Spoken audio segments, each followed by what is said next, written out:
ಈ ಹಳ್ಳಿಲಿರೋ ಸ್ಕೂಲಲ್ಲಿ ಓದ್ಬಿಟ್ಟು ಫಾರಿನ್ ಅವ್ರ ತರ ಇಂಗ್ಲಿಷ್ ಮಾತಾಡದೆ ಹೋದ್ರು ಒಳ್ಳೆ ಸಂಪ್ರದಾಯ, ಸತ್ಯ, ಸಂಸ್ಕಾರ ಮಾತಾಡ್ತಾರೆ.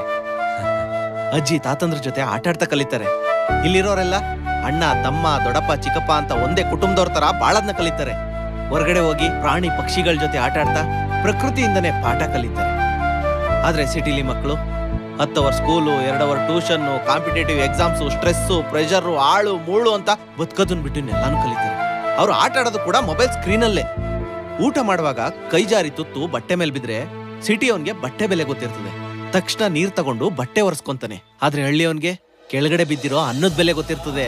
ಅನ್ನನ ಕೈಯಲ್ಲಿ ಎತ್ಕೊಂಡು ಕಣ್ಗೊತ್ಕೊಂಡು ಬಾಯಲ್ಲಿ ಇಟ್ಕೊಂತಾನೆ. ರಮಣ, ನಮ್ಮ ಮಕ್ಳಿಗೆ ಬಟ್ಟೆ ಮಹತ್ವ ಗೊತ್ತಾಗದೇ ಇದ್ರು ಪರವಾಗಿಲ್ಲ, ಆದ್ರೆ ಅನ್ನದ ಮಹತ್ವ ಗೊತ್ತಾಗ್ಬೇಕು ರಮಣ. ನಮ್ಮ ಹಳ್ಳಿಲಿ ಸಿಟಿಲಿರೋ ತರ ಹೈಟೆಕ್ ಹಾಸ್ಪಿಟ್ಲ್ಗಳಿಲ್ಲ, ನಮಗ್ ಬೇಕಾಗೂ ಇಲ್ಲ. ಆದ್ರೆ ಸಿಟಿಲಿರೋರ್ಗೆ ಮಾಡರ್ನ್ ಹಾಸ್ಪಿಟ್ಲ್ಸೇ ಬೇಕು.